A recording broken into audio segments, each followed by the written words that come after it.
दोस्तों, अगर एक निठल्ला आदमी अपनी डायरी में ऐसी बातें लिखे कि आप अपनी जिंदगी के बारे में सोचने पर मजबूर हो जाए। जी हाँ, आज हम बात करने जा रहे हैं हरिशंकर परसाई की किताब निठल्ले की डायरी के बारे में। तो तैयार हो जाओ, क्योंकि ये कहानी सिर्फ मजेदार नहीं बल्कि आपके दिमाग को खोलने वाली भी है। लेकिन दोस्तों, वीडियो शुरू करने से पहले आपसे एक गुजारिश है, हमारे वीडियो को लाइक और चैनल को सब्सक्राइब कर लें, जिससे आने वाले वीडियो की सूचना आपको समय से मिल जाए। हरिशंकर परसाई हिंदी के मशहूर व्यंग्यकार थे।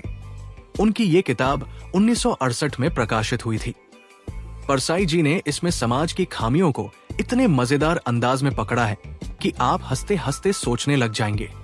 तो चलिए इस डायरी के पन्नों को पलटते हैं और देखते हैं कि एक निठल्ले आदमी ने अपनी किताब में क्या क्या लिखा है।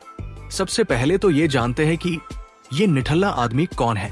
ये आदमी कोई आम आलसी इंसान नहीं, बल्कि ये परसाई जी की कल्पना का एक किरदार है, जो दिन भर कुछ नहीं करता लेकिन अपनी आंखों से समाज को देखता है और अपनी डायरी में सारी बकवास लिख डालता है। ये निठल्ला आपको बताएगा कि लोग कैसे ढोंग करते हैं, नेता कैसे वोट के लिए गाय गंगा का राग अलापते हैं और आम आदमी कैसे हर दिन की जद्दोजहद में फंसा है। पहला व्यंग्य एक ऐसे नजारे से शुरू होता है जहां निठल्ला अपने दोस्तों के साथ चाय की दुकान पर बैठा है और सुनता है कि एक गोभक्त बाबा गाय की रक्षा की बात करता है, लेकिन खुद भैंस का दूध पीता है। ऐसी बातों पर हंसी आती है ना? लेकिन सोचने की बात तो यह है कि ये बात आज भी उतनी ही सच है जितनी पहले थी। अब बात करते हैं किताब के मजेदार हिस्सों की। इस किताब में परसाई जी ने 26 व्यंग्य डाले हैं और हर एक व्यंग्य में वो समाज की पोल खोलते हैं। जैसे एक जगह वो लिखते हैं कि हमारे नेता चुनाव से पहले गोमाता को याद करते हैं, आंदोलन छेड़ देते हैं, लेकिन वोट मिलते ही भूल जाते हैं। एक और मजेदार किस्सा है एक सुलझे हुए आदमी का, जो हर सवाल का जवाब देता है लेकिन खुद की जिंदगी में कुछ नहीं सुलझा पाता। ये सब पढ़कर आपकी हंसी निकलेगी, लेकिन साथ में ये भी लगेगा कि अरे, ये तो हमारे आस पड़ोस की बात है। परसाई जी की खासियत ये है कि वो आपको हंसाते हैं लेकिन अंदर से चोट पहुंचाते हैं। इस किताब में राजनीति पर भी तीखी चोट है। परसाई जी कहते हैं कि हमारे देश में लोग गंगा जल और चर्बी जैसे मुद्दों पर उछलते हैं, लेकिन अर्थनीति या विज्ञान की बात कोई नहीं समझता। एक जगह वो लिखते हैं कि जब खालिस्तानी आतंकवाद था, तब भी नेता जनता को बहकाने में माहिर थे। ये बातें 60 के दशक की है, लेकिन आज 2025 में भी उतनी ही सटीक लगती है।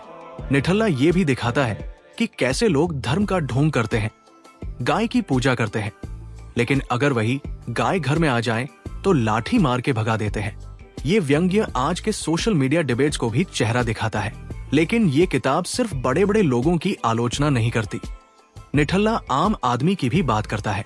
वो दिखाता है कि हम सब कितने व्यस्त हैं, बॉस को गाली देने में, सरकार को कोसने में, लेकिन खुद की जिंदगी सुधारने के लिए उसके पास वक्त नहीं।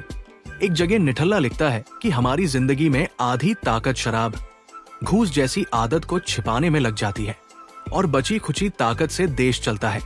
परसाई जी की भाषा इतनी आसान और सीधी है कि जैसे कोई दोस्त आपके सामने बैठकर बात कर रहा हो। वो फुल फॉर्म नहीं, सीधे दिल से लिखते हैं।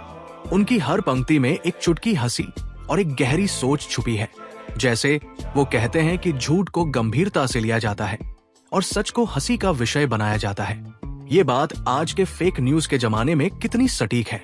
उनकी लेखनी ऐसी है कि आप बार बार पढ़ना या सुनना चाहेंगे।